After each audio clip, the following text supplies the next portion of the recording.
Good afternoon, guys. Today we're going to start reading the book Mr. Popper's Penguins. I hope you had a chance to look at the video that I put on Edmodo so that you'll kind of understand what penguins are and where they live. Our first chapter is called Stillwater. It was an afternoon in late September. In the tidy little city of Stillwater, Mr. Popper, the house painter, was going home from work. He was carrying his buckets, his ladders, and his boards so that he had rather a hard time moving along. He was splattered here and there with paint and calamine, and there were bits of wallpaper clinging to his hair and whiskers, for he was rather an untidy man. The children looked up from their play to smile at him as he passed, and the housewives, seeing him, said, "Oh dear, there goes Mr. Popper. I must remember to ask John to have the house painted over in the spring." No one knew what went on inside Mr. Popper's head, and no one guessed that he would one day be the most famous person in Stillwater.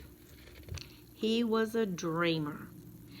Even when he was the busiest, smoothing down the paste on the wallpaper, or painting the outside of other people's houses, he would forget what he was doing. Once, he had painted 3 sides of a kitchen green and the other side yellow. The housewife, instead of being angry and making him do it over, had liked it so well that she had made him leave it that way. And all the other housewives, when they saw it, admired it too. So pretty soon, everyone in Stillwater had 2 colored kitchens. The reason Mr. Popper was so absent-minded was that he was always dreaming about far-away countries. He had never been out of Stillwater. Not that he was unhappy. He had a nice little house of his own, a wife whom he loved dearly, and 2 children named Janie and Bill. Still, it would have been nice, he often thought, if he could have seen something of the world before he met Mrs. Popper and settled down. He had never hunted tigers in India or climbed the peaks of the Himalayas or dived for pearls in the South Seas. Above all, he had never seen the poles. That was what he regretted most of all. He had never seen those great shining white expanses of ice and snow. How he wished he had been a scientist instead of a house painter in Silverwater, so that he might have joined some of the great polar expeditions. Since he could not go, he was always thinking about them. Whenever he heard a polar movie was in town, he was the first person to the ticket window, and often he sat there through 3 shows.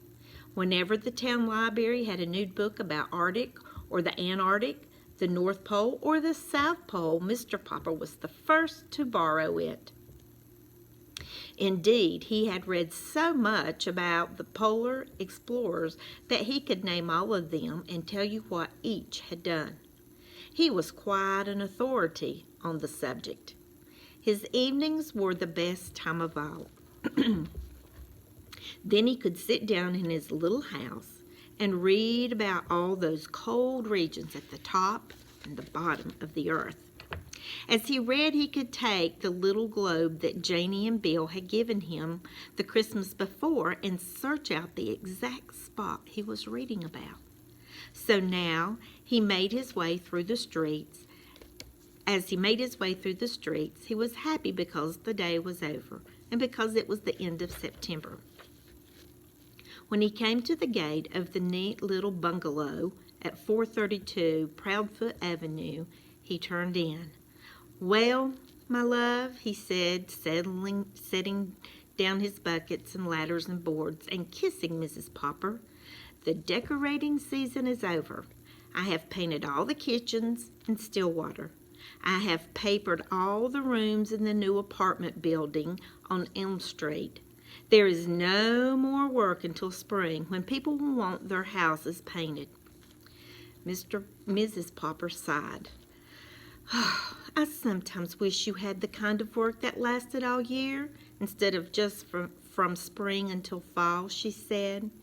It will be very nice to have you at home for a vacation, of course, but it is a little hard to sweep with a man sitting around reading all day. I could decorate the house for you. No, indeed, said Mrs. Popper firmly. Last year you painted the bathroom 4 different times because you had nothing else to do, and I think that is enough of that. But what worries me is the money. I have saved a little, and I dare say we can get along as we have other winters. No more roast beef, no more ice cream, not even on Sundays. Shall we have beans every day? Asked Janie and Bill, coming in from play. I'm afraid so, said Mrs. Popper.